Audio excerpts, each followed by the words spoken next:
El tranvía. Historia de las políticas de movilidad. Cuéntanos. Fíjense, miren, para entender el caos que tenemos en el tránsito, tenemos que estudiar la historia de la movilidad. Hoy en día estamos claros que la única salida al congestionamiento, por ejemplo, es la movilidad colectiva. No siempre fue así.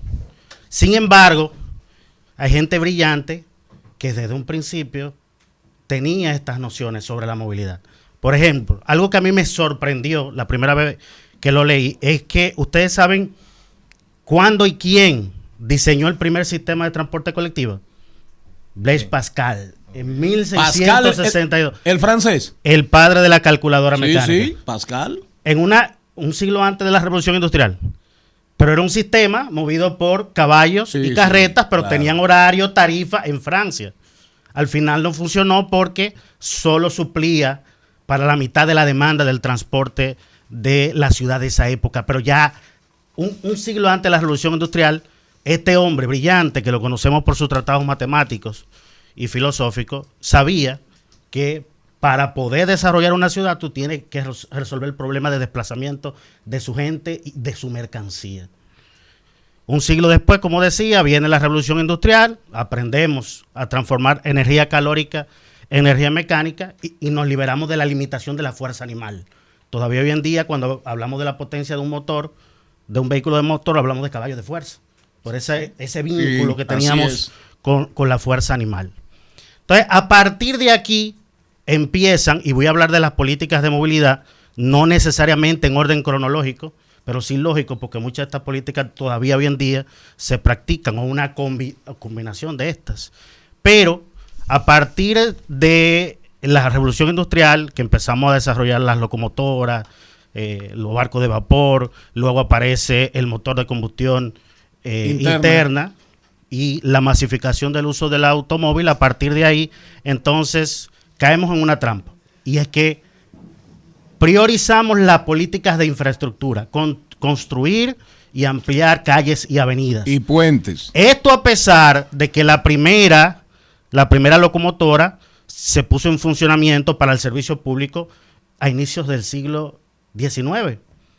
A pesar de esto, incluso aquí en República Dominicana, Ulises Ceró, a finales del siglo XIX, pone en funcionamiento las primeras locomotoras. Sí, el ferrocarril. Y teníamos a finales del siglo XIX, inicio del siglo XX, alrededor de 250 kilómetros de vía férrea. Así es. Era poco comparado con otros países, pero era un inicio.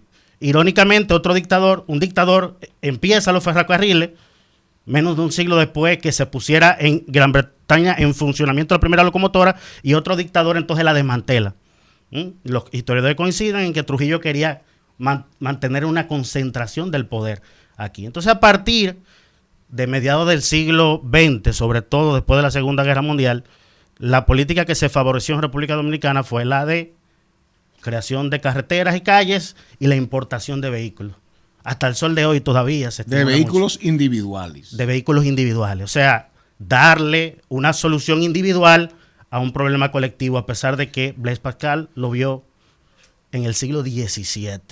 Que es el que vivimos hoy, todo el mundo en busca de tener su vehículo para resolver su problema individual. Exactamente, y es bueno que hablemos de esto porque todavía tú escuchas funcionarios cuando le preguntan sobre funcionarios que tienen que ver con el tema, como el ministro de Obras Públicas, preguntarle qué vamos a hacer con el tránsito en Santo Domingo, y él te contesta ampliación de infraestructura, siendo el presidente del Instituto Nacional de Tránsito y Transporte Terrestre, Intran. Por eso tenemos que hablar de esto. Otra política de movilidad que se utilizó cuando nos vimos ya en esta trampa de preferir la política de infraestructura y vimos que mientras más calles y avenidas ampliábamos y construíamos, más la gente prefería el uso de vehículos privados. Por lo tanto, esas ampliaciones o construcciones nuevas en poco tiempo se saturaban. Empezamos entonces con políticas de oferta, por ejemplo, y ahí aparecen los buses de tránsito rápido, que fue tan famoso países como Brasil y Colombia, y aquí de hecho tuvimos, recuerden, al inicio de la Oficina Metropolitana de Transporte de Autobuses, teníamos carriles exclusivos, no sé si los recuerdan. Sí, claro que sí. Y al final se abandonó. Claro que sí. Posteriormente vinieron las políticas de control de demanda.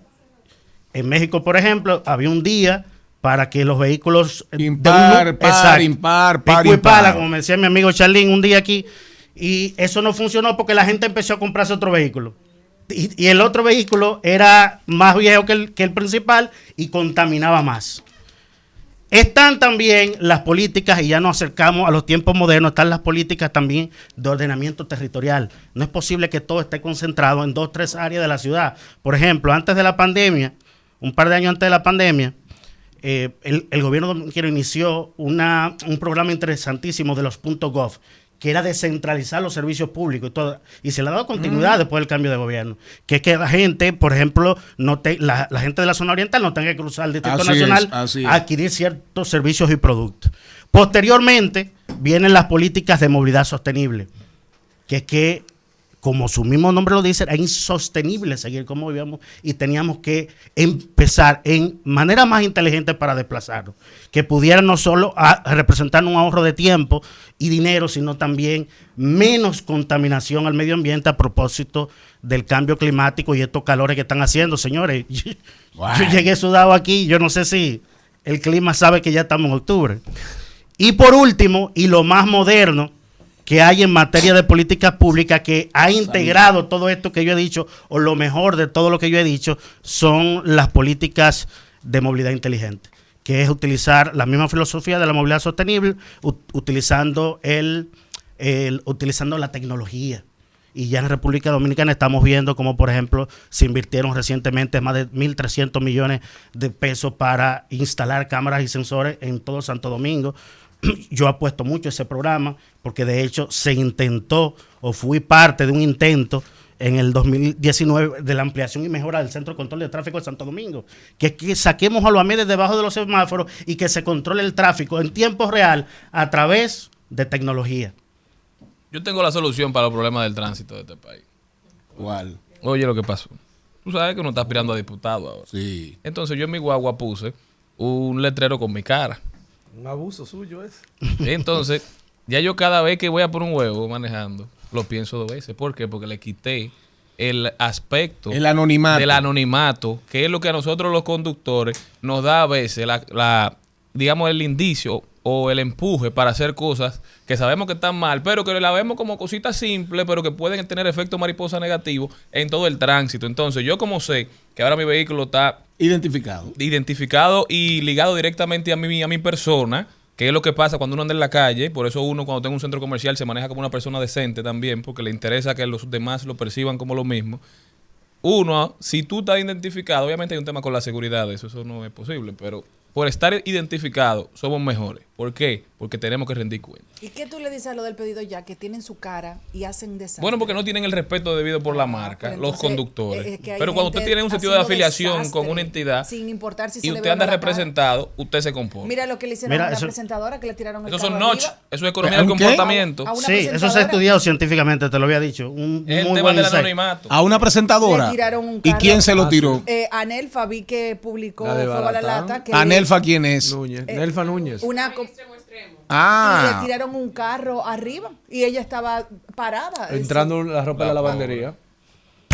Conclusion. Bueno, en el materia de movilidad, en República Dominicana ya estamos viendo la luz al final del túnel. Ojalá. Se presentó un plan de transporte que Dios ya yo hablé te de él. oiga. Dios Y la te idea, ¿Y el de los corredores? ¿Qué quedó eso? los corredores va lento, como suero de miel de abeja, ¿Es un club? pero hay que admitir que es la continuación de una política En pública, manos por lo menos. de Antonio Marte. Por lo y un menos. grupo. Puro de la Por lo menos hay continuación de la política pública. Sí, eso sí. Y hay que reconocer que ese muchacho, Hugo Vélez, reconoció que eso se lo entregó Ramón Pepín a las autoridades Claro. de este gobierno. Y la terminal de autobuses de Santo Domingo Este, una obra de cientos de millones de pesos, que se convirtió en un centro para bailar perico ripiao, se admitió, el mismo Hugo lo admitió, en una emisora prima hermana de esta, que fue un error no utilizarla, porque era parte de un plan para sacar el tránsito interurbano de la ciudad de Santo Luis Domingo. Alberto Por un rescata. capricho de Manuel Jiménez. No lo maltrate. Contacto contigo, sí fue un capricho. Dijo Contacto hoy. contigo. A Hoy través habló- de mis redes sociales, @Hernán Dimitri con B corta al final, y estamos de lunes a viernes de 5 a 6 de la tarde en Voz Vespertina, canales 85 de Claro Dominicana y de Win TV, Voz Media Network. Un aplauso a Hernán Paredes. Nos vemos mañana y nos oímos mañana.